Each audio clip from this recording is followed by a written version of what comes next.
Hi, welcome to the Chip Block channel. This is going to be a how-to video. I'm going to start off with a very quick explanation, and I'll get more and more detail as it goes on. So if you just want the bare bones, we'll get right into that. And as it goes along, we'll get more complicated. We'll get into it.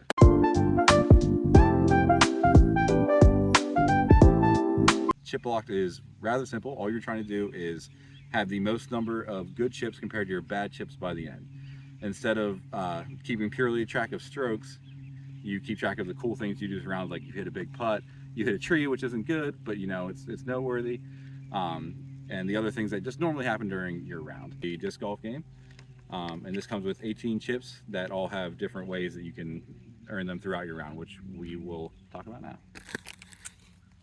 So what you get is this little drawstring bag that has all the chips in it and a little quick reference card. The quick reference card is good, like if you don't have an internet signal, but honestly the website is where all the most up-to-date information will be, and there's even a downloadable how-to. So what you'll do is on each hole, whoever earns the chip puts it in their pocket and keeps it until someone takes it from them, and then you can always take a chip on another hole.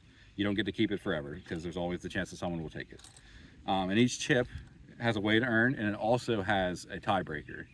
That way, if you both get birdies, it's the closest one to birdie. And we'll just quickly go through all the chips. Getting to know these will make your round go much smoother. And there should be the one person that knows all the chips pretty well, and they'll be the ones that run the game.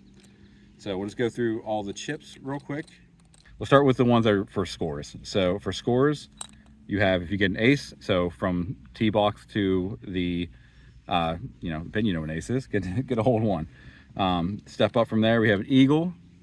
Eagles, if you get -2 on either a par 4 or par 5. And then we have the birdie, classic 1 under on any hole. Then we also have the bad scores. We have the single bogey, double bogey, and triple bogey. And with all those, the score chips, if they're good, is whoever's the closest one. So the closest birdie made will earn the chip over, you know, a further birdie made. And with the bogeys, they will go for the furthest one. So whoever gets the furthest single bogey will take the bogey chip.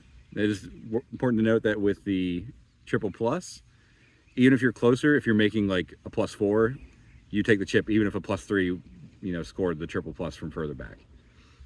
Then we go into throws. These are ones that, you know, happen either from the tee or on the field. You have the tree chip. So this is from your drive.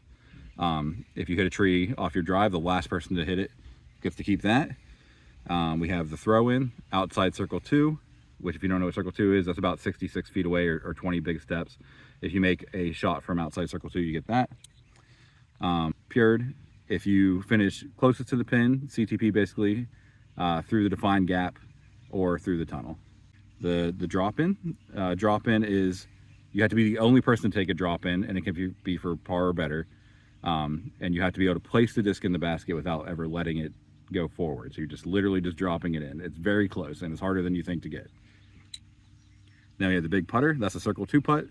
So that means you have to be outside circle 1. For those who don't know what circles are, the circle 1 is about 33 feet or 10 big steps away.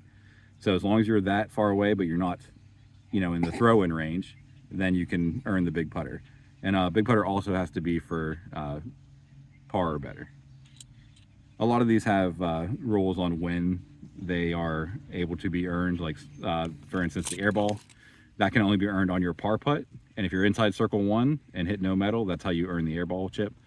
But it's only on your par putt. So all the other ones, feel free to actually go forward and don't get those nerves. Then we have the penalty stroke. This is just for any OB, missed mando, water, you know, any way that you would earn an extra penalty stroke, this is how you get this chip. Then we go to scramble.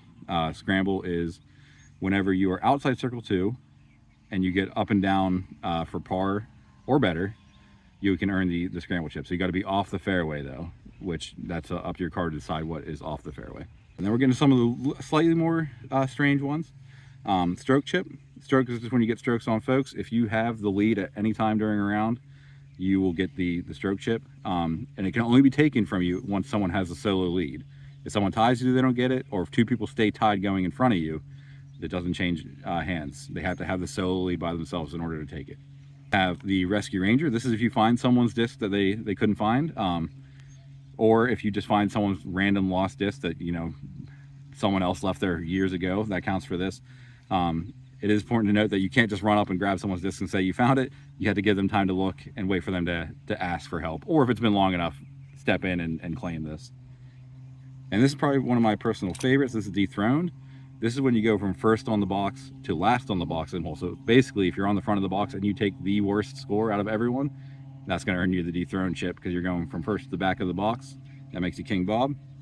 And then lastly, the bonus. Bonus is kind of my vision for people to create, you know, something for themselves, have their own idea, have their own thoughts of what would be fun to earn. If you don't want to create, I do have an Instagram page at Chiplocked, and every like 3 or 4 months I put up a new bonus chip as suggestions. You don't have to use them, or you can use them all, it doesn't matter. But the point is, these rules are supposed to be fluid and make them work best for your course, or, you know, make them your own. Do whatever you feel makes the game the most fun. The whole point is to be creative and enjoy talking about your round and the things that happen in it, rather than just having that score at the end. You have a little bit more of a story to build on. And that's the basic game. So at the end of the round, you check to see how many good chips you have versus your bad chips. If you have 2 good chips and 1 bad chip, that gives you a score of -1 for the round. Or if you have like 3 bad chips and 1 good chip, you have a score of +2 for the round, and you see who has the best chip score at the end. And that's the basic way to play.